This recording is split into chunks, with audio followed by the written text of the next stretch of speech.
G'day, fans, and welcome back to yet another exciting episode of Talk and Stuff. And it's hot outside, absolutely blistering. In fact, you can almost tell that I'm practically basting in my own juices, just as Aron is right there, even as we speak. Mr. Aron, how are your juices, son?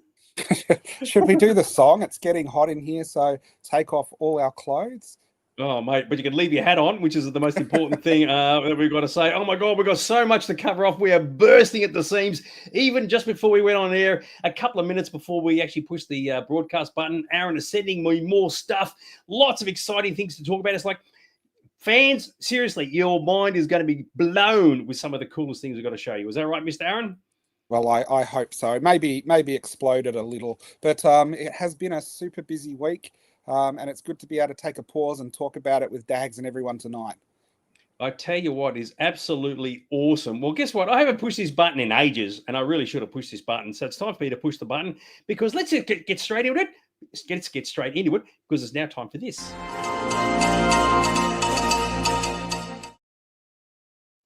The latest news, Mr. Aron. How exciting is all this? I barely contain myself. Do you want to know what the latest news is, Mr. Aron? Sure. Actually, I like this one from Adzi. He said he wants Aron's shirt. Well, you have the shirt, I'll have the Aron, and we'll split the difference equally. What do you reckon? Well, I am a capitalist dog. I would sell the shirt off my back. He would. You mean to say you one of these? Love it. It's funny. Yes, we will be talking about Forbidden Planet very, very soon. All right, let's get into the news because there's so much to cover off. For those who don't know, and for those who actually even care, Sci-Fi Zone's been signed up to Blue Sky, which is very cool. So for all your social media needs, along with Instagram and Twitter and just about everything else under the sun, just what the world needed, another damn social media platform. So, Mr. Aron, we've signed up to that. Yay, team, and make of that what you will. Ready, reckon? Blue Sky, I'd rather go with Silent Green. Well, that's exactly right. At least with Blue Sky, you can actually play our videos directly from the link. Whereas, say with Instagram, you get the link in the post, but unless you actually copy and paste it to a browser, you can't see anything. So in that regard, it's actually kind of cool. But anyway, we're on Blue Sky. If anybody wants to look us up and join, yeah. The question is Blue Sky on Mars? It should be, shouldn't it, eh? So there you go. It is very, very exciting. And the only reason why I signed up is because other people were signing up. So I might as well just join the queue and away we go. So yay, team, are very, very exciting. Now, let's get straight into it. Now, there's a fair bit going on. Some people may be sick to death of hearing all the Star Wars stuff. But to be fair, Star Wars just never dies. There's just stuff going on all the time. And just a couple of days ago, they happened to announce that whatever it was, a 2026 movie has been removed from the calendar so they can shove in Ice Age 6. And there was all these theories going around. It was going to be the new Rey movie. So for those who don't know, it doesn't mean that they filmed it and finished it. It's just they're not going to film it at all. So whatever it was, Ice Age 6 is now taking that spot. This was going to be in December of 2026, so like 2 years ago, 2 years from now. And whatever it was, and of course the speculation was it was the Rey film, it's gone. So based on our discussion last week where we said all this Star Wars stuff is just changing everywhere, all these things are being removed from the schedules and whatever else, this is just added to the list. So what do you reckon, Mr. Aron? It's all going completely burko.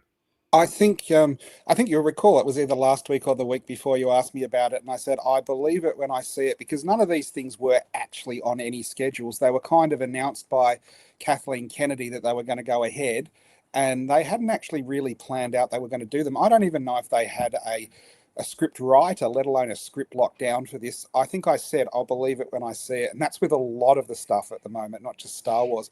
Trouble at the moment is there's a lot of different services, streaming services and movies that want everyone's dollar, and they're all trying to announce this cool stuff so they get it. But you've got to have the back end where you've got to make the money to put it in to actually make these things. And at the moment, we're in a bit of a depression. So I don't think a lot of the stuff planned is actually going to happen how they said. Well, it certainly looks that way regarding Star Wars. So at least in the movies, we know that Mandalorian and Grogu is going ahead, but everything else seems to be all over the place. Michael has said, do we really need a Rey film? Do you need one? No, you do not. All right. So clearly someone has said, let's make one because, hey, it's good for, as you said, good for the money. But even that doesn't look like it's happening at the moment. Yeah, what? A Rey film is what I actually make whenever I watch The Force Awakens. You're an idiot. I knew there was a joke coming in there somewhere. So there you go. Sticking with the Star Wars thing, this also got announced this week that the third season of Star Wars Visions is coming out. And this is the animated series done like Japanese anime, manga, if you will, whichever, which produces short stories that are not canon. They're just like interpretations of the Star Wars universe. I've never watched them because they're not canon. I don't know, dude. Did you watch them? And are you excited by season 3 of this? Well, look, it's one of those things I watched and I really liked. I'm not too excited. I wouldn't really mind if they made more or not. It was just they were a breath of fresh air because it was like one of those anthology series where they gave almost total creative control to a lot of different directors and visionaries, and they did their own thing with the Star Wars universe. Some of them were brilliant, some of them were a bit, but worthwhile. Very good stuff. Yeah, as I said, I never watched them, but I did hear that they were quite good. And some of the interpretations, some of the styles, because not all the styles are the same, they're all different and unique. And yeah, if it works for a lot of people, then good on them. And of course, as you said, it allows people to come up with really interesting ways of interpreting various things within the Star Wars universe without having to be locked down to the law that everybody else has to follow. Guy said, you guys have come so far over the years. I love the shirts. I don't know. It comes so far. How far have we come, dude? That's a bit of an open-ended question, but there you go. Yeah, I take that as a good thing. So I don't know. Do we just seem better than we were a few years ago, or what? I think I've just put on weight, so there's more of the shirt to see. Oh, well, speaking of the shirt, which, as you know, is the Robbie the Robot shirt, this got mentioned during the week. Now, funnily enough, we actually discussed on one of our segments months ago about movies that should never be remade, and Forbidden Planet was the main one.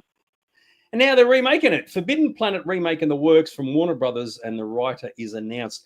Now, before we sink the boots into this, because obviously the idea of remaking Forbidden Planet is not ideal for purists. And of course, as we have seen for the most part, when they do remakes of classic sci-fi movies, with the exception of one or two, they tend to be just crap, right? Day the Earth Stood Still, Time Machine, 20,000 Leagues. No, hang on, what was the other one? Journey to the Center of the Earth and whatever.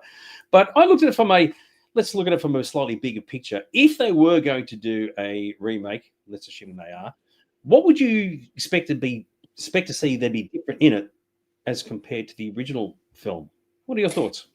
I really hope that Lady Gaga plays the robot and they have music all the way through it. And when they make toys of the robot, the link on the back goes to X-rated sites. Apart from that, I don't think you should remake it. I think the original script is a classic. If you stray from the original script, you're going to disappoint people. But the original script is maybe a little bit too old-fashioned to remake. So I say, don't touch it. Yeah, look, I'm agreed with everyone. Spanking and said, leave the classics alone. I totally get it. There was a talk a long time about prequel or sequel for a long time. I totally get it, and I'm in the camp of saying, yeah, don't remake it. But I thought, if they do, what would they do differently? And I would think, like, the Altaria character would be completely different. I imagine there'd be a lot more violence. You'd probably have, like, even a female captain. Wouldn't be funny if Morbius was female. Do some really interesting sort of wacky changes. Doesn't mean it's going to work, but it wouldn't surprise me if that occurs. But I can imagine of all the characters that change, Altera would be the most obvious one. They wouldn't keep her the way she was in the original. Well, with the way things are today, she would be in a lesbian relationship with Margot Robbie the robot, and they'd probably portray her more like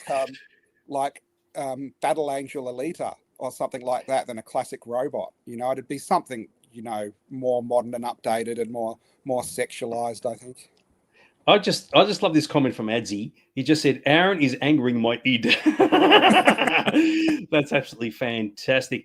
It'll all be CGI. It maybe, it may not be. I'm opposed to it, but I'm not opposed to it. A part of me is curious, but I would not be surprised if the whole thing just turns out complete rubbish. And people like us will be saying to the people who made this thing, we told you years ago, don't touch it. You got to learn the lessons from history, and clearly that may not be the case. So, hang on. It's no remake; it's a reimagining. You tell me what the difference is, Ange, because I'm curious to see what that actually is. So, a reimagining means that they don't have to pay homage to the original at all. They just do whatever they like and call it the original name with very tenuous links.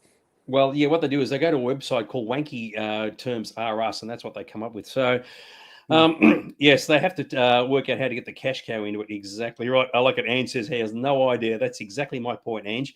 Reimagining, rebooting, remaking, they're all identical. There's no difference between them, right? Just don't do it. The day the Earth stood still, utter crap. Yes, they should have learned from their lesson. Clearly, someone is saying, hey, if you remake it, it's going to make money, and that's the most important thing. So, what they actually should do, you get Gort from The Day the Earth Stood Still, Maria, Robbie the Robot, B9 Robot, a couple of other classic ones, and you animate them with Looney Tunes characters, and they go up against some evil dudes and play basketball. Love it. Ads has said, I'm reimagining it not being made. I agree. And I like this comment from way up here. Moneybags has said, some remakes work and they're fantastic, like Dune, but others are just complete garbage. Well, speaking of Dune, that's a lovely segue into what's coming up next. So Forbidden Planet, we'll have to wait and see what happens. Of course, Dune Prophecy finally came out, I think, a couple of days ago. One episode so far. I think there's 6 in the season. You've seen it. I've seen it. Aaron was saying he wanted to do a full DNA reviews on this, and we may do one when the season is complete. But dude, how did you find the old Dune Prophecy? So I'll just put my cards on the table straight away. I think this is the best pilot episode for a television series since Game of Thrones. This is everything a science fiction soap opera saga epic should be, and boy does this really rub it in the face of the Acolyte. This was so Star Wars, it was almost more Star Wars than the Acolyte. I said to Dags before we went on, if they had basically taken the Dune names out and replaced them with Star Wars kind of names, I'd have been quite happy for this to be the Acolyte, and it might have been the greatest Disney Star Wars series they never made. It's a good point. For those now, I know there are people watching who probably don't give a rat's ass about the Dune universe, but the quality of the show was good. The acting, the performance, the story. You do have to think, right? Unlike, say, things like Acolyte, which is all spoon-fed effectively, and it's a whodunit, even though we know who did it. In Dune Prophecy, you really have to think about what's going on.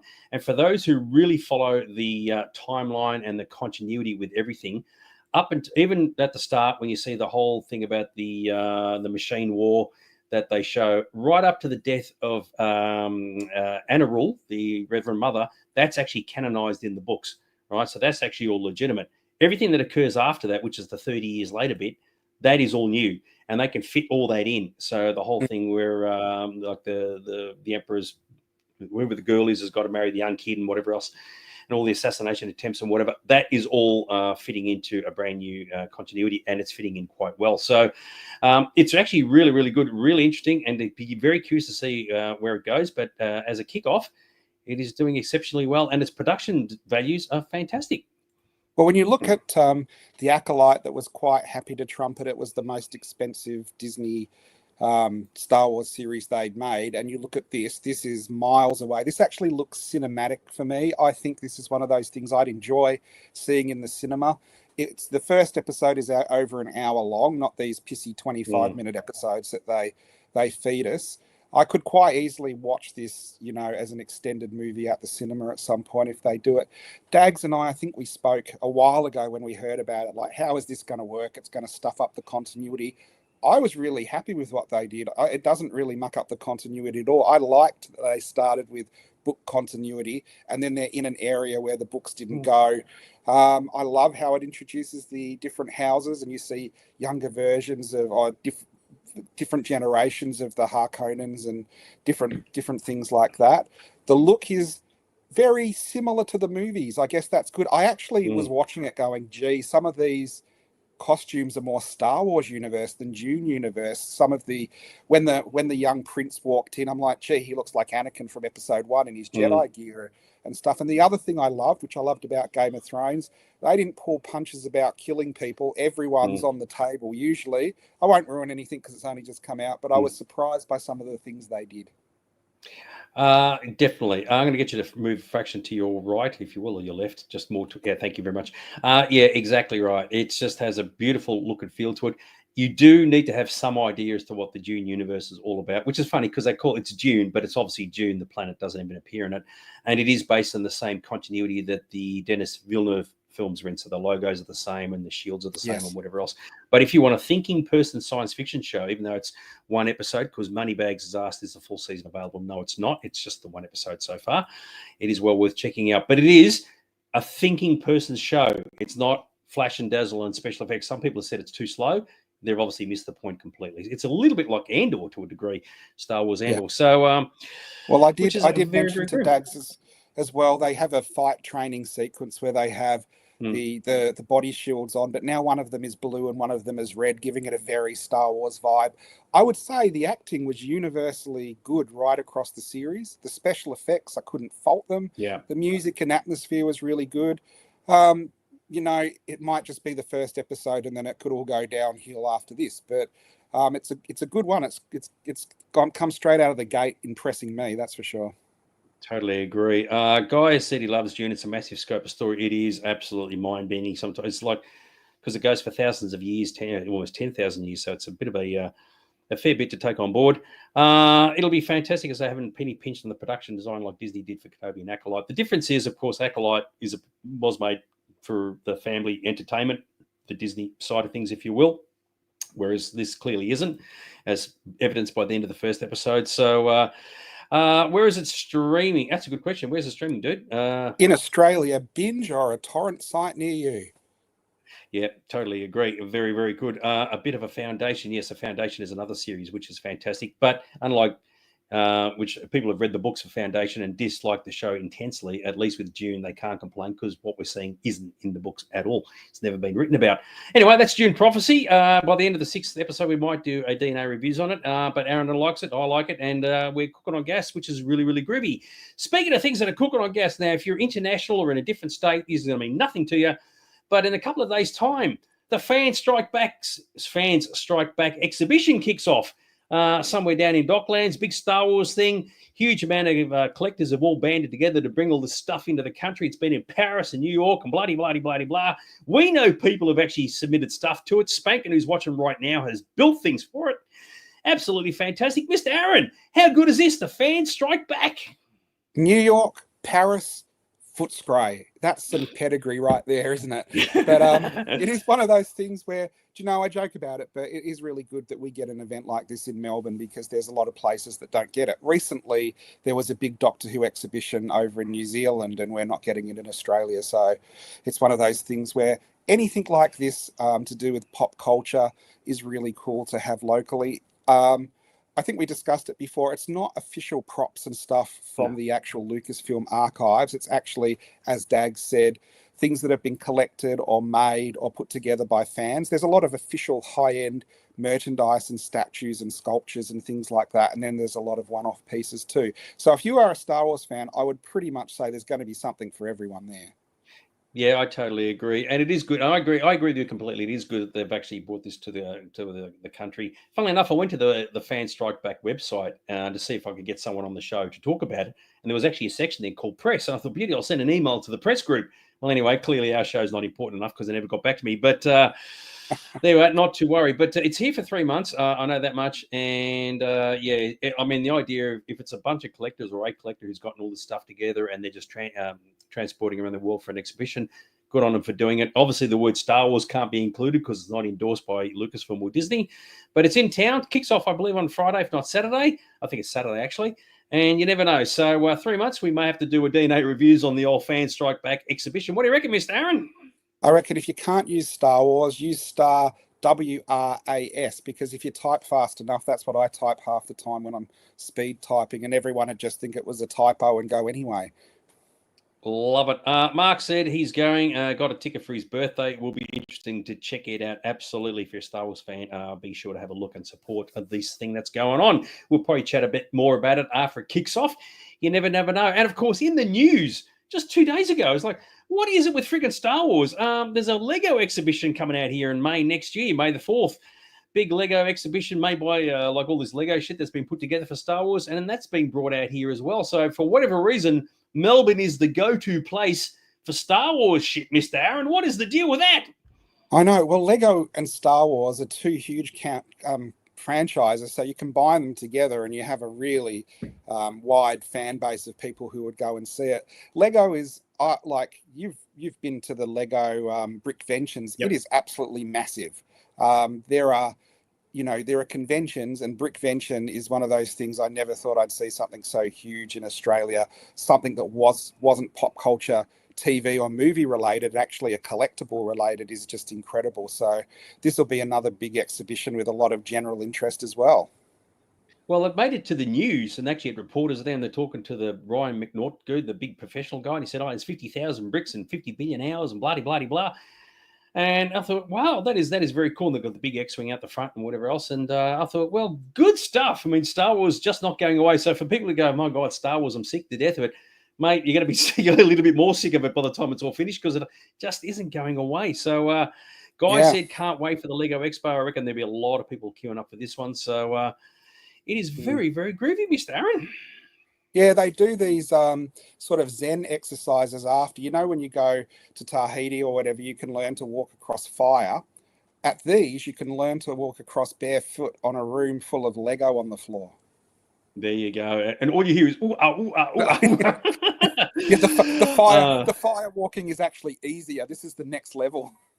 Yeah, I can imagine, like, you built your Lego ship and you've busted a few bits off, and you go, I can't find that little tiny, tiny piece. But when you vacuum cleaning the carpet, and they go, there it goes.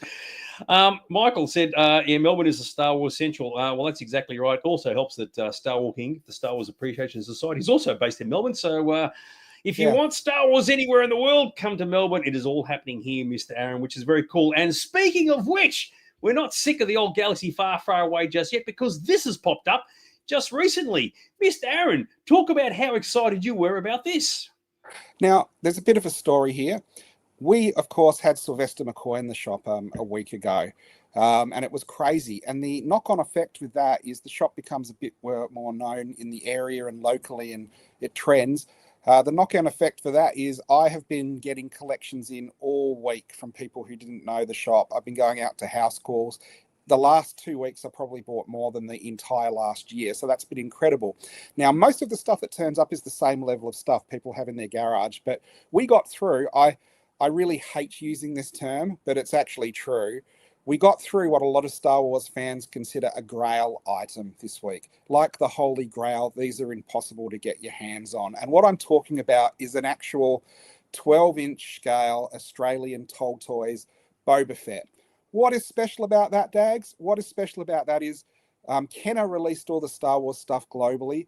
Tall Toys got the license to release it locally. 90% of the stuff they pumped through was the Kenner stuff, but 10% they repackaged, or they didn't repackage, they just made the packing locally with the Tall Toys logo labels on. And that means the Tall Toys stuff, there's a tiny, tiny percentage of it on Tall Toys cards and boxes that there is to Kenner, which was global, because we had and we still have such a small population. So these things are very, very hard to come by. I haven't seen one for about a decade in person. And this one came into the shop in the week with a couple of other nice items. That is very groovy. So yeah, anything with Tall Toys just automatically just ramps up the price to the point where it just makes this thing very happy. I don't know if it'll be very happy, because I might keep it for a while. I don't know when I'm going to see another one. Oh yeah, no, that is very, very groovy. So yes, it's kind of funny because us who lived in Australia, of course, it was Australia-wide Tall Toys, wasn't it? Yeah. It was, yeah. Yeah, as kids, we saw Tall Toys everywhere. It meant nothing to us. It was just like, yeah, whatever. But now you see something like Tall Toys, is like, oh my God, that is just absolutely spectacular. Just a question here. Yes, Guy just meant me with the sound effects, pew pew with the best of them. What can I say? That is very, very groovy, Mr. Aron. So that is absolutely awesome. But that is not the most awesomest thing that came into the store recently. And this is going to absolutely blow people away. Mate, you got some bags, mate. What's the deal with this? Oh, I know, bags are plenty. These would possibly be rarer than the Tall Toys Boba Fett. There's, again, for those who remember, in the 80s, Myer Toy Store at the top of Burke Street, Myer, had a massive Star Wars display. And it was one of those things that blew my tiny little mind as a kid, walking through and seeing huge. It was like Myers windows, but upstairs, and every scene was a scene from Empire Strikes Back. There was the Hoth scene with moving AT-ATs, and there was the asteroid scene with moving TIE fighters. I don't remember much. There is virtually no record about it. People have approached Myer. They don't even have pictures of all the Myers windows, so they're not going to have an advertising thing for Star Wars from the 80s. But this turned up in one of the collections that I got, and it was a bag from the actual exhibition. This was from the South Australian version of it because it toured around Australia. But the number of these still out there must be a handful. Do you remember this bag? You definitely remember the Nah, exhibition, don't you, Dags? nah. And I remember the exhibition, but I don't remember the bag. No, not at all. Yeah. And then the other thing that came in, and this is another funny story, we've had a few big collections, as I've mentioned. Someone brought in, while I was out on a house call looking at this collection, actually, with the Myers bag, a He-Man collection. And He-Man collection, they're nice, but they're generally all the same stuff. There's about 40 or 50 different He-Man figures from the classic stuff, and that's it. And I came back and Chad said, I've put all the collection upstairs, except there's a bag of stuff. I can't find all the accessories. And he said, oh, it's in a crappy old Skeletor bag. And I looked behind the counter, and there is the crappy old Skeletor bag. That is actually an Australian 1984 He-Man show bag, and the bag is probably worth more than all the accessories that were inside it.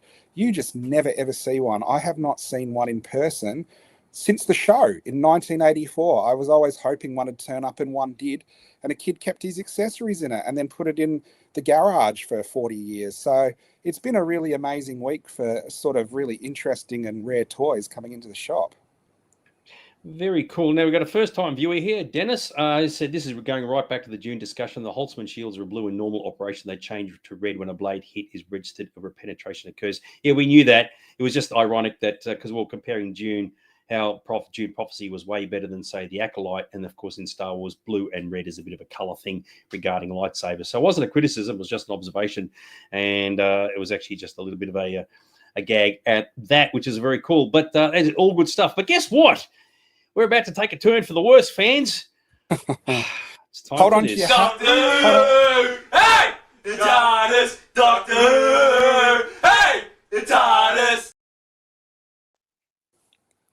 Hold on to your hats because it's time for a bit of Docky Who. Yay, team. Hotline has joined us from Ukraine. Well, guess what, Hotline? You picked the worst possible time to turn up because we're now talking about the goddamn Docky Who. Absolutely fantastic. But Mr. Aron is excited as all hell because this has occurred.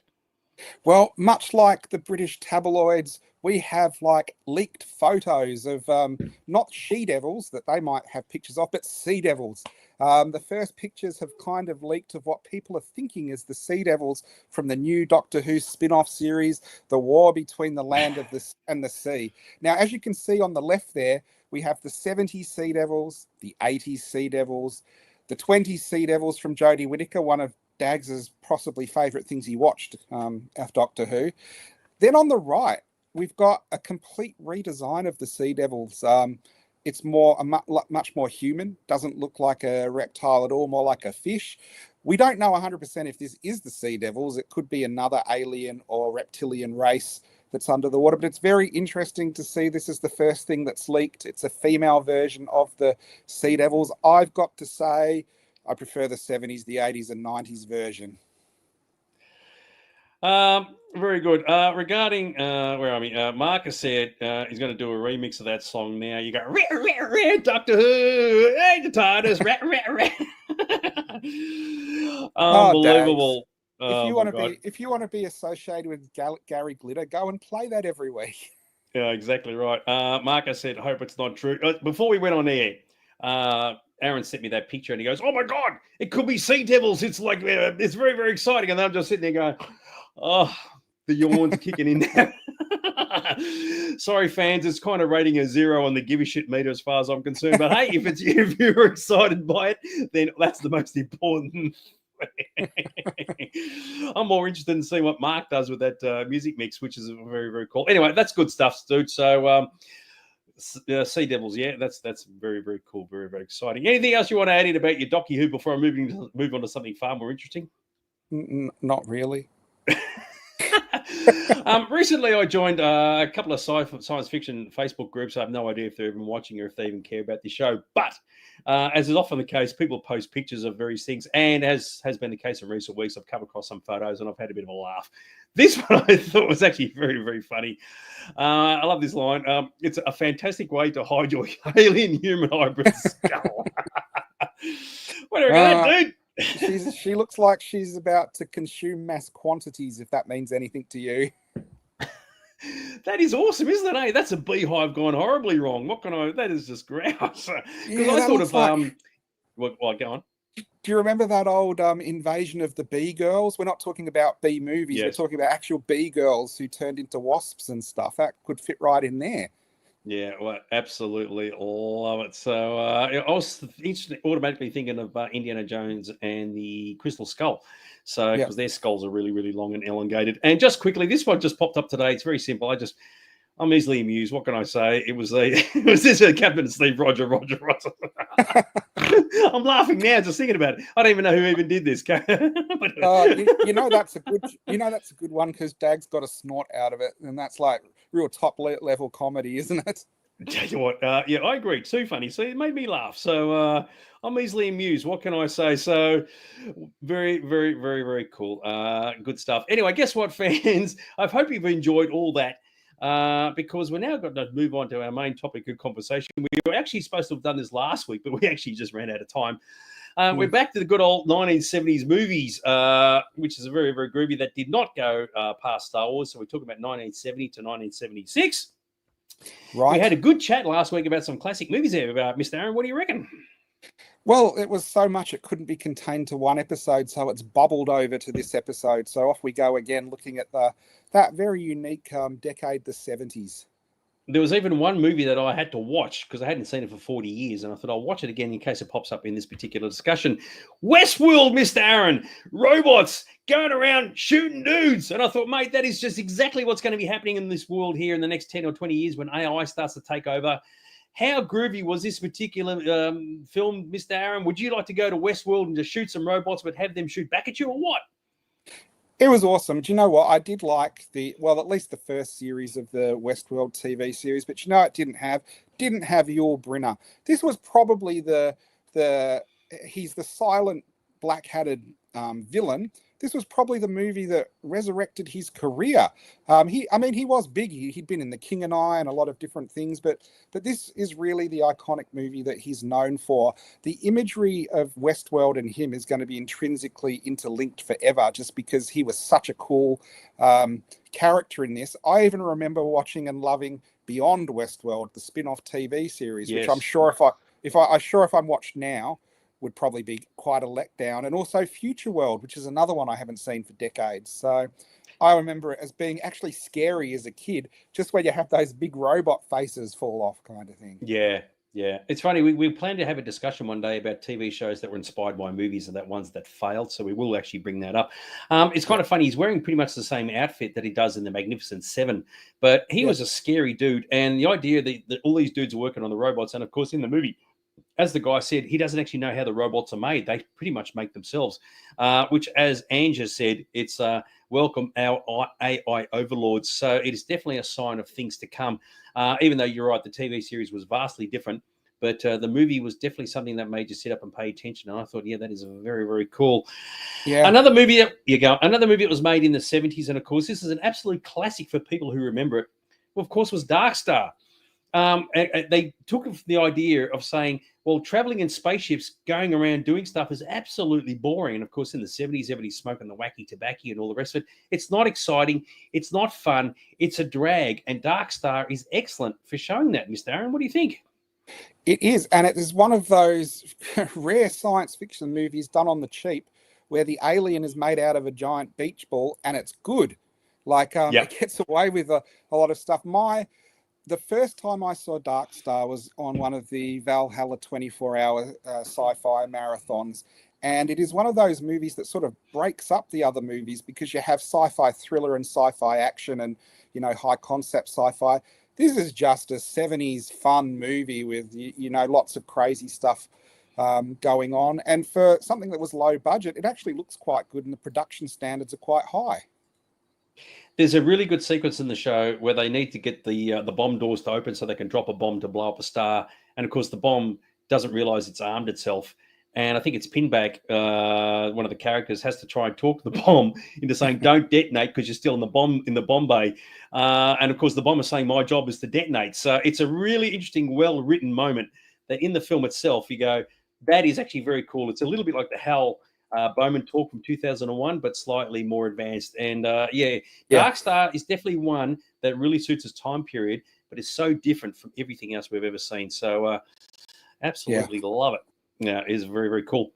One of the ones that got brought up last week, just very, very quickly, was good old Rollerball. Now, I haven't seen Rollerball in decades, Mr. Aron, but of course, roller derbies are still around. So, what do you reckon about good old Rollerball? Well, it's one of those things when we're talking about movies that don't need to be. Oh, just lost him. Mr. Aron, you still there? Whoop, whoop, whoop, whoop, whoop. Yep. While you're worrying about that, Russell said the irony of Dark Star is about an alien parody before there was Alien. Yeah, is exactly right. I've lost my dude. He's disconnected. You still with me, dude? You still there? Are you there? Are you there? I can see you and everything's working. I'm here. Very good. Can you just tilt your camera? Yeah, can you just tilt your camera down? You must have moved your computer or something, dude. So I move forward. No, yeah. Can you tilt it down, please? Thank you very much. Anyway, you're back. You good? Yep, good stuff. Yeah. Rollerball, dude. Yes, so it was one of those movies that had a recent remake, which was why would you remake Rollerball, and it just disappeared. I remember Rollerball being one of those sci-fis. I haven't seen it in years. Wasn't really impressed when I saw it. That's all I can say about Rollerball because I haven't watched it since. No, it's definitely a product of its time, and it's kind of funny. A lot of these movies you watch when they first come out in the 70s, you take it on board, you never see them again for decades, and you go, you know what, that's probably a good thing, because as we've said last week, nearly every movie from 70 to 76 was depressing.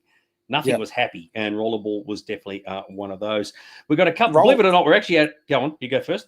Sorry, Rollerball for me is wind up in a time when I used to hire the old movies from the video library, and you know what? I can remember that when I borrowed Rollerball, I borrowed Death Race 2000 and watched them at the same time. And Death Race 2000 annihilated Rollerball in, action comedy and all of that kind of stuff you look for a movie with. Exactly right. Gregor said this is what happens when you use AI, Aaron. So, and there you go. Russell said you turned into Max Headroom, which is very cool. Yeah. Believe it or not, we've got time. But this is how bad this show is. We've got time for one more movie, and then we're going to move on to the next topic of conversation because we've still got two things to get through, which means we're going to have a part 3 of this probably next week. You can't get enough 1970s sci-fi movies. This one I really wanted to put in, Stepford Wives. Now, there's a lot of jokes you can make about this. The idea that the guys are taking their actual wives, killing them, and making robot versions of them, which are very submissive to the men. And it's a bit of a big deal because it is that whole thing about saying, well, I want the perfect woman who's completely prepared to be dominated by me as a bloke. The only way I can do that is to turn them into robots. And there's a lot to be said about that, especially these days with, the whole female movement, what do you call it? The equality movement being so popular. But I really like Stepford Wives. They did a remake of it. I'm not too sure how it went. But do you remember this at all? I mean, Mr. Aron? Oh, absolutely. I love the Stepford Wives. And there was a couple of sequels. There might have even been TV ones. Was there one called Beyond the Stepford Wives or something like that as well? Yeah, I don't know. I remember being horrified by the Stepford Wives. It was one of those things where you get the first reveal when they bash a head in, and instead of a human, it's like a hollow head with... I remember goo and electronics or something like that.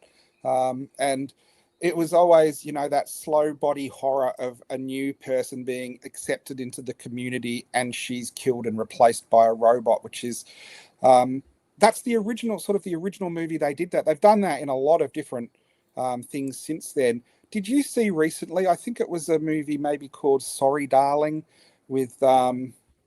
very like the Stepford Wives, only a couple of years old, but I still think the Stepford Wives was spookier and creepier.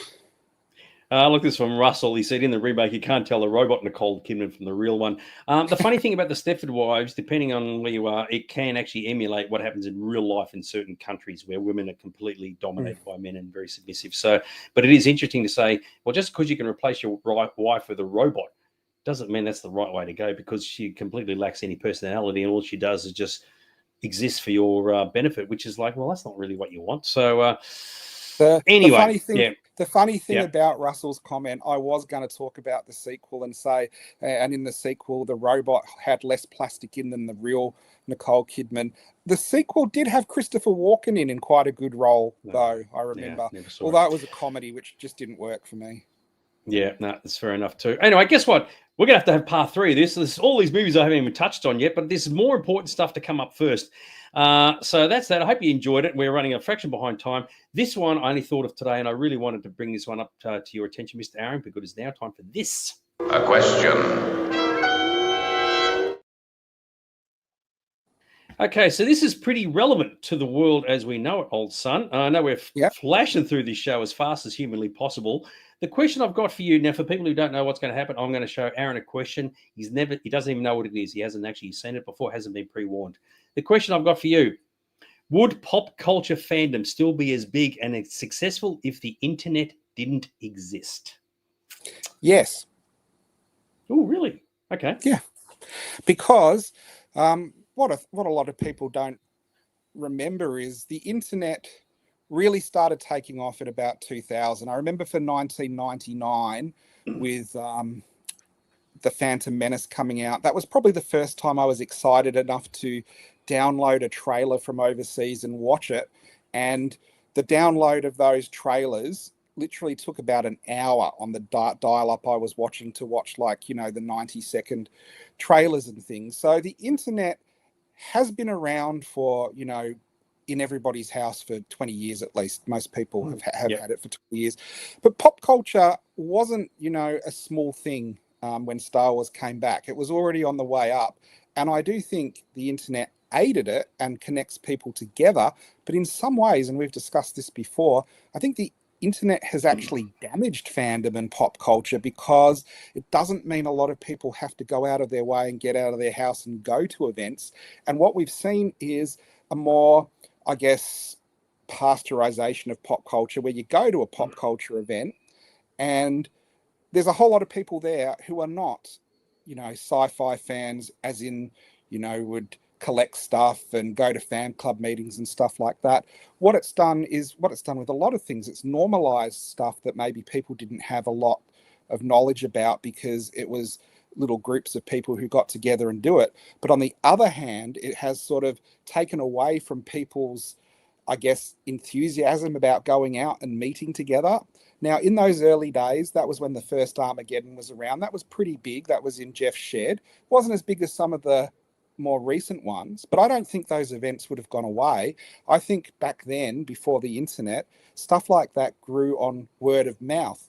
And what I would find is, if there was an event on I missed, say Kenny Baker and David Prowse were at a Star Wars meeting, and I heard about it a week later, I would be devastated. So I would make sure that I was picking up the flyers and talking to the people who knew when the next one was. So I think, and I think you've got to agree with me, Dags, you have probably seen Star Walking, the memberships going down because of the internet not building up as big. So maybe there's a more generalization of fandom where people who, it wasn't accessible to before go, but the grassroots, more hardcore fans who have been Star Trek club members for 40 years, they're always going to be there. And those are the people who probably are more disenfranchised by the internet, because there's an inflood of people who don't share the passion to the same level. Michael has said fanzines would be flourishing because it'd still be in print form. That's what he's saying. And Ange would say there would be a lot more personal interaction. And Glenn, who's joined us from YouTube, said, yes, you're right. I was intrigued by it because you're right. The past 20 years, a lot of things have changed in the pop culture fandom community, and the rise of the expos, the rise of social media, the rise of young people being a part of the community now, and that includes the gaming side with PAX and whatever else. If the internet didn't exist, I don't know. I do believe a lot of people would never have been a part of it. I don't think the expos would have occurred, or if they did, would have been as big as they are, because a lot of people share everything they see on the internet from those expos. I'm not 100% sure, but you are right. Some areas of the community have gone up and some areas have gone down. But the key thing, as Andrew said, there would be a lot more personal interaction if it didn't exist. And of course, that was what the fan community was all about, personal interaction. So information sharing is good, but actually meeting other people face to face would has been impacted by it. So yeah. What I think the internet has done for fandom on the most basic level is anyone who goes to an Armageddon or a Supernova or any of those kind of things and gets photos with cosplayers and puts them on their feed, people who see them go, well, that looks like fun, and they might go to the next one. So that gets someone from the public going along, but it doesn't actually mean that's going to grow fandom or help fandom. So on a social level, yes, it spreads the message of when these events are and that they're a fun event. It is a hard question. It's a whole episode to talk about question. But would fandom still be around? I think fandom would be stronger. I think the pop culture community would be smaller. That's exactly what Russell said here. Overall fandom would be much smaller, but the traditional clubs would be much larger. Yeah, that's exactly right. So, yeah, the internet has got, as we were aware of, it had a lot of things going for it, but a lot of things going against it as well. And of course, these days, nobody knows any different. It's just all one big thing. So, look, I can tell you, one of the big highlights of going to the Doctor Who Club Christmas meetings, they usually got the new series of Doctor Who rushed across from England on VHS by mail, and they'd show it the last thing before everyone go home, and everyone would hang out for the whole meetings. It'd be with Star Trek and all these other clubs. The internet has destroyed that. Who goes along, to the Star Trek club? They got hundreds of people coming to watch the new episodes. No one goes to do that anymore. Now that might be a good thing, because who really wants to go and watch movies and not talk kind of thing? But the internet has definitely made it accessible for everyone to just see this in their house, and they don't have to actually go out to meetings or join clubs. Yeah, and as I've always said, human beings are social animals, and so when you remove that and just like rely on technology, it kind of takes away a bit of a core aspect of what human beings are actually meant to be doing. So, but anyway, that's an interesting one. So hopefully that gives a bit of makes people think a little bit more. But of course, we're online right now, and of course, the internet didn't exist, we wouldn't be able to do this show. So it's not all bad, which is very, very groovy. And just quickly, I'm about to move on because we've got the next segment to go. The last segment, Chrissy said, seeing the pics of costumers, call them costumers, online intimidates many from going to cons and fan clubs. That's a good point. That's, you know what, that could be a question without warning next week. I like that one, Christy. That was actually really, really groovy. And just quickly, I'm going to move on. Ads has said a lot of current pop culture has been shaped more by gaming and anime than sci-fi. Yes, that is very, very true. All right, so guess what, fans? It is time for part 3 of Aaron's good old Toy Stories, where he gets to answer some of the questions that you guys have been asking this guy for years and years and years and years. And this is actually a really good one, because this is something that a lot of people want to know the answer to. Dude, what is the most expensive item you've ever sold? I know I don't like to be vulgar and talk about money, but this has been documented other places beyond me as well, so it doesn't really matter too much. So yeah, we're going to talk about what is the most expensive item I've ever sold, and we're talking about a collectible, not cars or houses or property or stuff like that, just a collectible. So it is one of those things you might not expect this one to be worth so much, and it is a pretty interesting story and crazy, but it's absolutely true. So about 5 years ago now, I trawl eBay, as you know, for Doctor Who items, and I collect Doctor Who myself, and I have quite a big collection, and I've had lots of different things over the time. I've had houses fall and then had children and sold it and then built it up again. But one of the things I had never seen turned up, it was called a vintage Doctor Who Dalek costume box. It was just an empty box.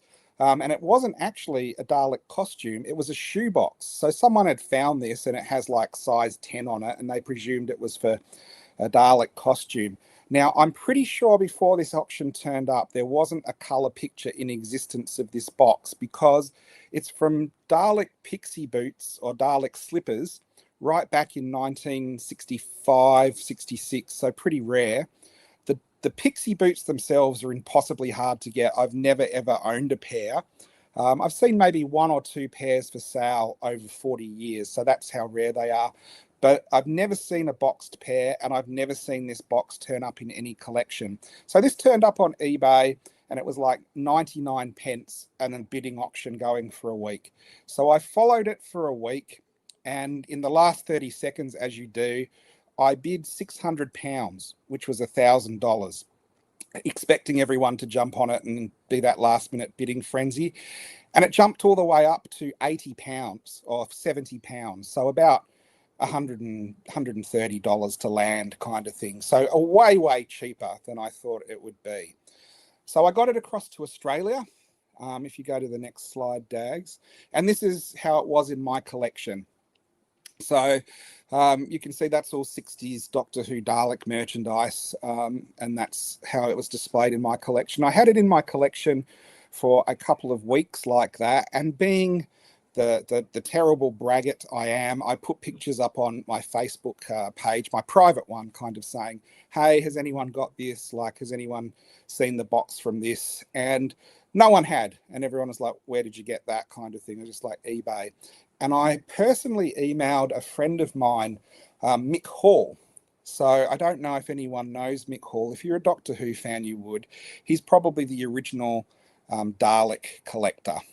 He had a massive Doctor Who Dalek collection, just about everything. He's got documentaries on him on things like the Dalek Mania videotape showing off his collection and talking about 60s toys. And I said to him, do you have this and have you ever seen one? And he got back to me and he said, no, I don't have it and I've never seen one, and I didn't believe there was one of these boxes in existence. He'd been keeping an eye out for one. He said it was his second most wanted item. He really wanted the Sugar Puffs box and the Sugar Puffs giveaway. It was like win a real Dalek back in the 60s. And then his second most wanted item was this box. And he asked me, was it for sale? I think if you go to the next slide, it shows that's Mick Hall. And I'm only putting that picture up because it was a cutting I had of him from a collectible magazine. But he has original Daleks from the 60s and props and things like that. So quite a substantial collection, and unusual for him never to have seen one of these before. He asked me, was it for sale? And I said, no, it wasn't for sale. And I did have a couple of people offer me about $1,000 for it. And I said, well, look, I actually bid £600 because I thought it was worth more than $1,000. So I'm not going to sell it for that. And everyone passed on it. And Mick Hall said a couple of times, are you sure you don't want to sell it? I said, no, I really don't want to sell it. He goes, what about for a crazy offer? And I said, well, what's a crazy offer? And he said, how about $10,000? And I said, do you know what? I would sell it for $10,000 because I do think that is a crazy offer. So I thought Mick Hall was offering me $10,000 for this Dalek box. As it turned out, he actually wasn't. One of his friends, Chris Hill, and I've talked about him before on Rip It Off the Card when we've used some of his pictures from the Space Museum. He's probably the biggest Doctor Who collector in the world. Had, I think, approached Mick and said, do you know who bought this? Because I really want it. And Mick brokered the deal for me. So when he said, yes, I'll take it for that, he was actually taking it for Chris Hill. So it wound up in America in probably the biggest Doctor Who collection in the world. And here's an article from FX magazine last year about Chris Hill and his Doctor Who collection. You can see he really does have everything that's ever made, really beautiful condition, top end stuff. So it fit right into his collection. And in the article, he actually says, and it's to my shame, I guess, that the most expensive thing he has ever bought was the Dalek box. And he rationalizes that he sort of, it works out in the long run because he's got a lot of cheap stuff, but this one was a lot more than he would have liked to have paid for it. So it was one of those occasions where even when I wasn't trying to be the capitalist dog that Dag so often says I am, the money came to me just because I posted some pictures up on Facebook. Very cool. Now, is there another picture after that? I think there is. I think sorry, there's one more. Yeah, there is. Here we are. So that's one of the cabinets in Chris's home, and that's the actual shoebox. So that was my shoebox, and it's been reunited with a pair of the slippers from the 60s. So as far as I know, that's the only complete pair I don't know if the size of the shoes matches the box, though. I guess if they don't, he'll have to be on the lookout for another one. So just to be clear, you got 10 grand for this, is that right? Yep. So what happened after that, fans, is that Aaron went down the street, got himself some Pal Meaty Bites because he had to feed this guy. Yes. So that is the most I've ever sold a collectible for. 10 grand for an empty box. So go figure. That is absolutely fantastic, right? So there's all these people out there going, mate, you just suck. And on the other side of the coin, they're going, that is just so cool, dude. I tell you what, absolutely magnificent. The one thing I have to point out, because people always go to me, oh, you have all these amazing stories. I have literally been a dealer since I was about 12. And you hear all the cool stuff all in one go, where it's like 40 years, one or two of these stories happen. It's very, very rare. It's not like you can make that all the time, not at all. Yeah, and I totally agree with you. A lot of people do forget you are a professional dealer, collector and dealer. A couple of things. Question Russell said, would you have swapped the box for some rare collectibles Mr. Dalek had duplicates of? No, because he actually did offer me a trade, and again, I didn't know it was him because there was people approaching me trying to act on his behalf. And if he had approached me, it had probably been a lot easier to deal with. But he had, and Doctor Who fans would know how rare this is, a 1960s Scorpion Dalek playsuit. So this isn't the normal Dalek playsuit. This is the really deluxe one, and there is only a handful of them that exist, maybe 3 or 4 in the world. And he offered me a trade of that. And that is a very, very good trade because it is an item probably worth £2,500. So 5 grand right there. But just because the box was smaller and I could display it, I wanted to keep it. And just because there was only one of them in the whole world, I wanted to keep it. That's my ego and conceit, I guess. But you know what? That much money, I'm not stupid. I sold it. Aaron is a legend. Absolutely love that. ATL, we shall now call him. ATL. We say, oh my God, I'm hanging out with ATL this week. Oh my God, how cool are you? Yes. Christy said, if only had known, knew someone had those slippers and kept them until the 80s. Well, it's the old thing. I know a dude who knows a dude, but it doesn't really matter now. Marcus said a couple of Vol shoe boxes here will go for half that. An absolute bargain. Of course, Guy just said, wow, which is very, very cool. Well done. Well, guess what? We're about to wrap up the show. Before we do that, of course, we've got to do it. Now, I've got to press it. I haven't done this for a long time. I've got to press this one now because we've got a 6th one I've got to add in. The old Sci-Fi Zone socials, Instagram, Twitch. Hang on, not Instagram, Twitch. Instagram, X, and Blue Sky, Wackadoo. But most importantly, your store, Mr. Aaron. We have a couple of new viewers watching the show. Tell us how cool your store is. My ATL in charge. ATL. You can be control, I'll be alt, and someone else can be delete. I think we're called Chad Delete. So Aaron's Collectables is one of the coolest stores in Blackburn, maybe even some of the surrounding suburbs as well, although some people might argue. Get on with it. We have a complete range of vintage and new collectibles, just about everything you could imagine, from pop culture, movies, TV, comic books, you name it. At the moment, we're stuffed to the gills. We're stuffed to the Adam gills. So if you want to come in and help me make some space, that would be much appreciated. Absolutely fantastic. I love this one. Very, very cool. Edsy said, Aaron is a professional dealer. He hangs out in alleyways. Do you want to buy a Jawa? Want to buy a used Jawa? Still mint on box.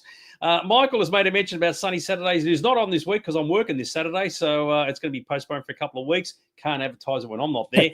You know what, though, Dags?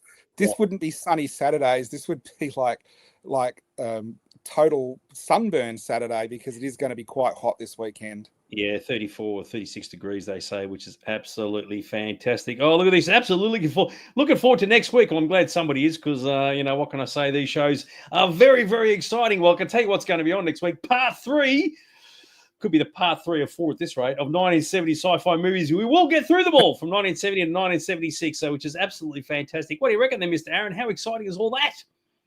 Do we get to Star Wars? Bugger bloody Star Wars. I mean, I once said, oh my God, we're going to talk about the greatest movie from 1977. Yes, it was Close Encounters of the Third Kind, which is very, very cool. All right, we're going to buzz.